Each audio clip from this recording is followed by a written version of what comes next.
guys, Emma here, also known as 8 Vinyl Low, bringing you guys another video. Today's video is going to be a response to a thread that I've seen going around the vinyl community lately. I don't really know where this thread originated from, so if any of you know or it was you, make sure to comment below and say, hey, it was me. So I can put your name in the description and give credit where credit is due. But yeah, so there's a thread going around that I've seen plenty people respond to, and it is 10 albums of artists and musicians that you've seen live. And I thought it was a very fun thread, and I love going to concerts, I love seeing my favorite bands and all that, so this was definitely something that caught my eye. I enjoyed hearing the stories from the videos that I was watching, and I figured, hey, I'll jump in and do a response to that as well. So with that, I think I'm just going to get right into it and start talking and show you guys 10 albums of artists that I've seen live, and maybe give you guys a little story behind them.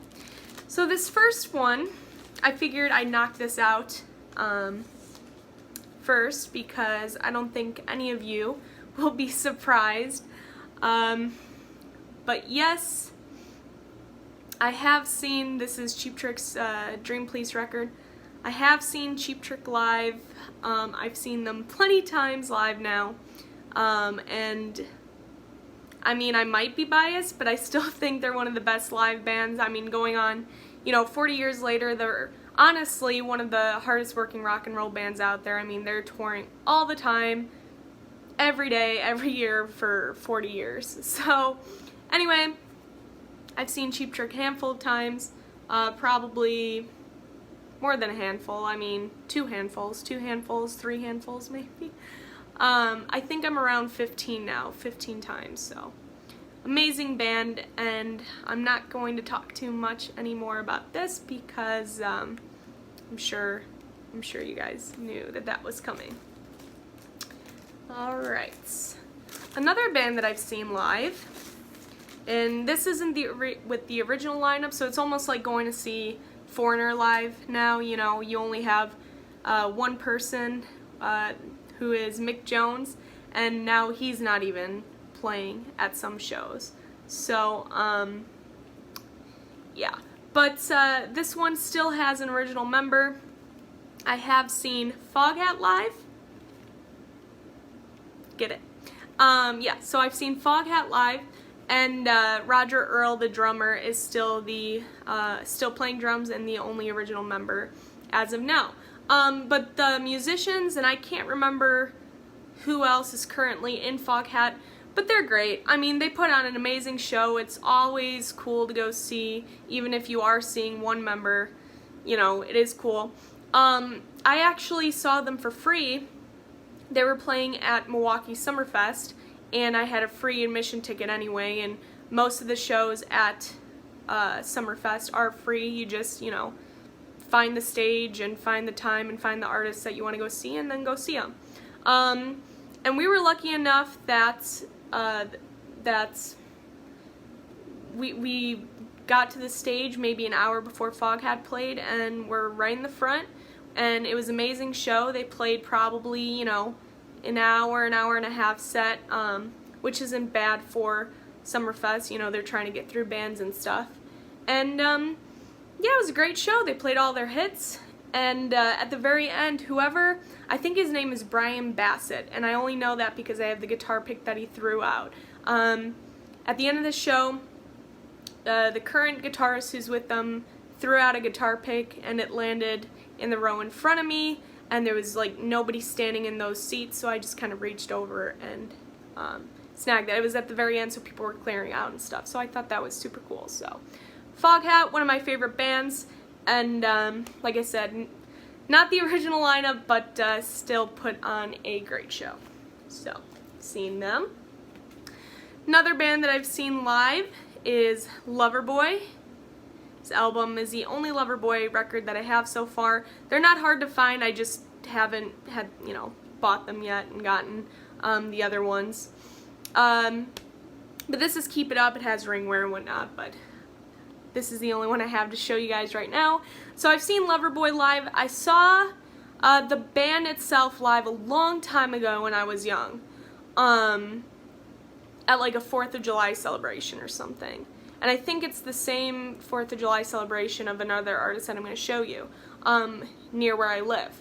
However, Mike Reno, who is the singer of Loverboy, I've seen him sing and perform live on his own almost plenty of times.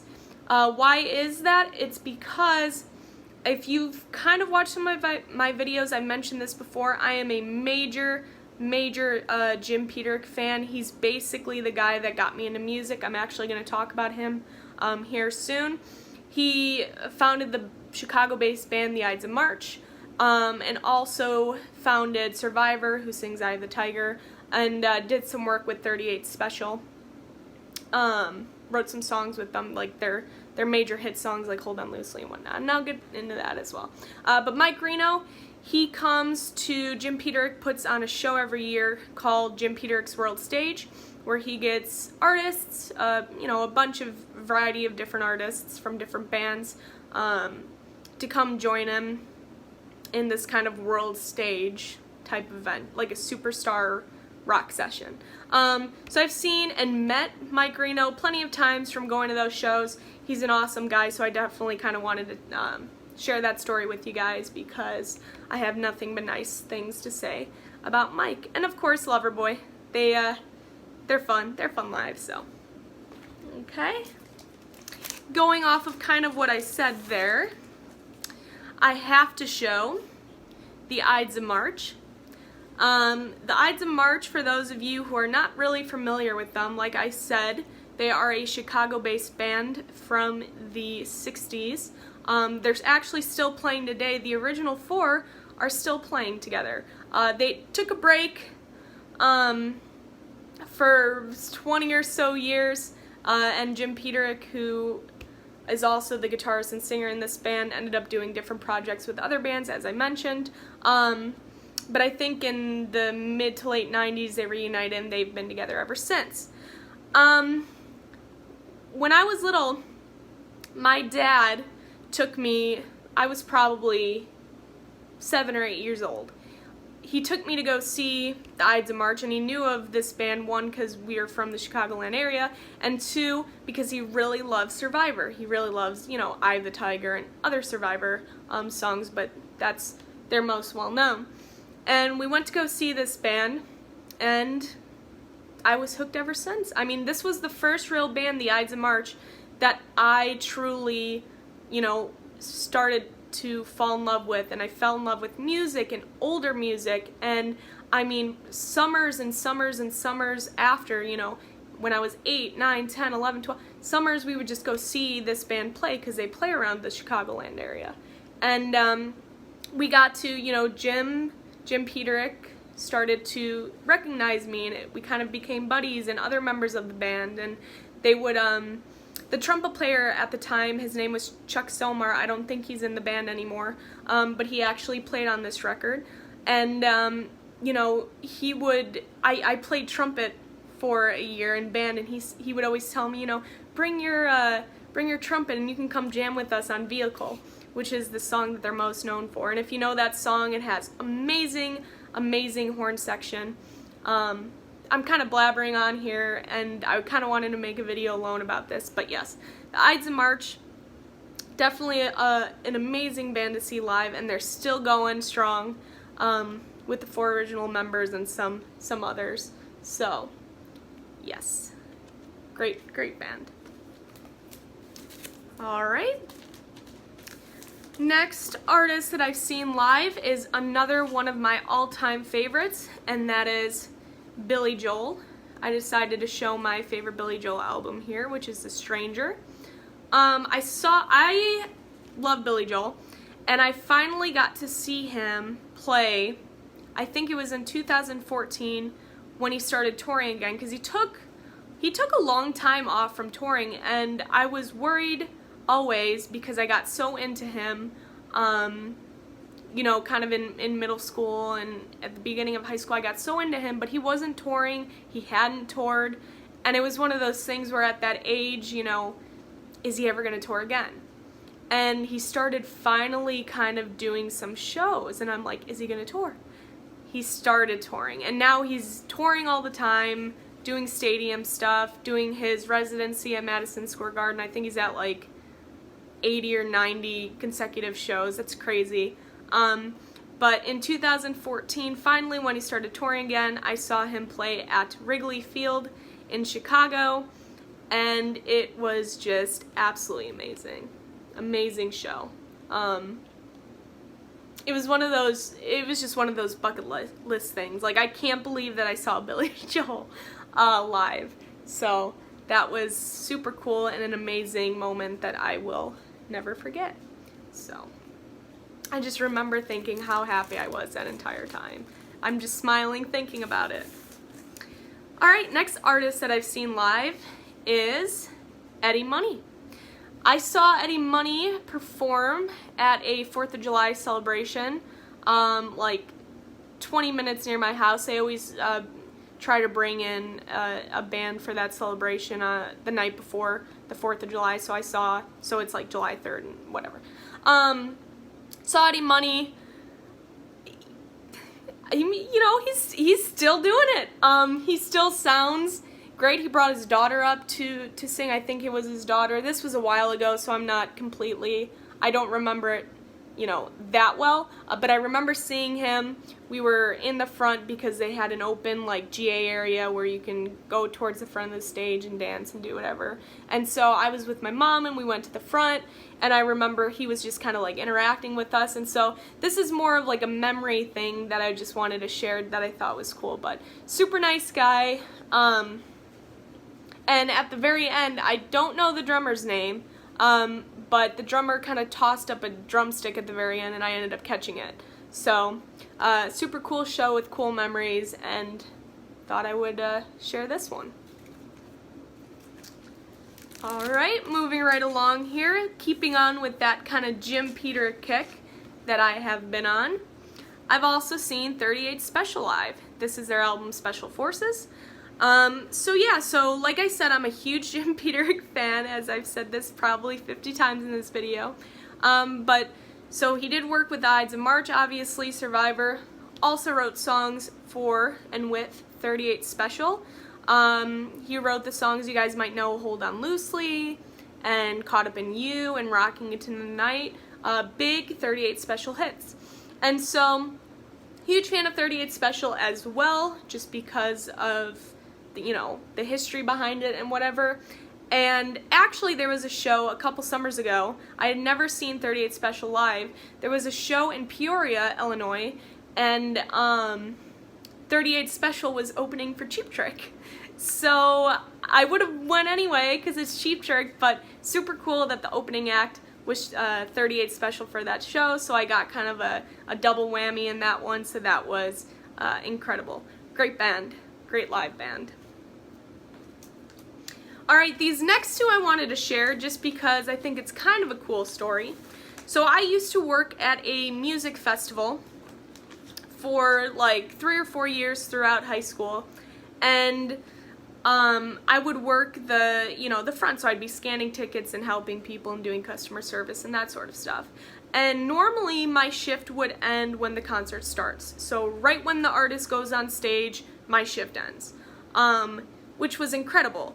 And the best part about it is that when your shift ends, you were allowed to stay and watch the show. So I got to see a variety of different acts through those 3 or 4 years that I was working at this festival.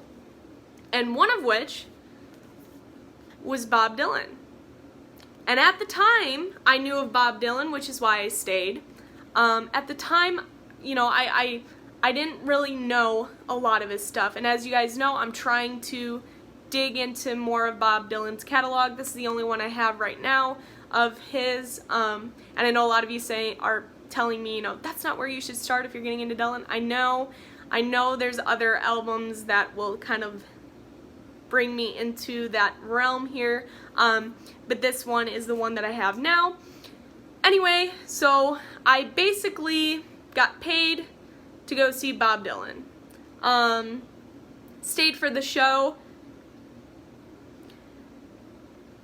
I'm not going to say anything because I know we have a lot of Bob Dylan fans, and it's hard when you get older. It's hard to go out there and put on a show. His vocals were, you know, it's Bob Dylan, right? But, yeah, it was a good show. And it's Bob Dylan, though, so that was super cool to just kind of experience and to say, you know, I saw Bob Dylan once, so that's kind of my bragging right there.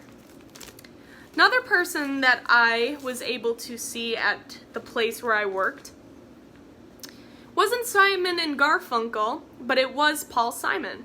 Paul Simon came to play, and of course I stayed for that show, and put on an amazing show. It was sold out, and I got to the little area that they kind of let employees look is like kind of side stage a little bit, so I was close, and he had his, like, you know, little fedora on and was just doing his thing, and it was an amazing show. People really enjoyed that show from what I was hearing when I was leaving, and so did I. So super cool to have seen Paul Simon live. And last but not least, number 10, another artist or band that I've seen live, the Foo Fighters. This album that I'm showing is their greatest hits compilation. But finally got a chance to see one of my favorite bands. I love Dave Grohl. One of my favorite bands is the Foo Fighters. Finally got a chance to see them last summer.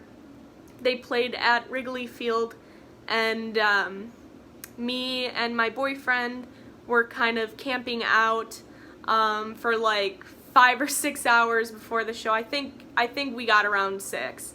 But we ended up getting front row against the barricade, and one of the best shows I have ever been to. That was an incredible, incredible night. Unfortunately, the night before, they played 2 nights there. We went the second night. The night before, Rick Nielsen from Cheap Trick came out and played a song with them, because Rick Nielsen and Dave Grohl are good buddies. So that was kind of, I was hoping maybe that would happen again for night 2, but it didn't. But regardless, absolutely incredible show. One of the best moments of my life. Not only just seeing Foo Fighters, but just the whole production. The sound, the lights, the set list, you know, what they were playing, it was just so incredible. And, yeah, I'll never forget that, So that's the end here. We finally reached the 10 albums of artists that I have seen live. Yeah, so that's all I have for this video. I will see you guys for my next one. Bye, guys.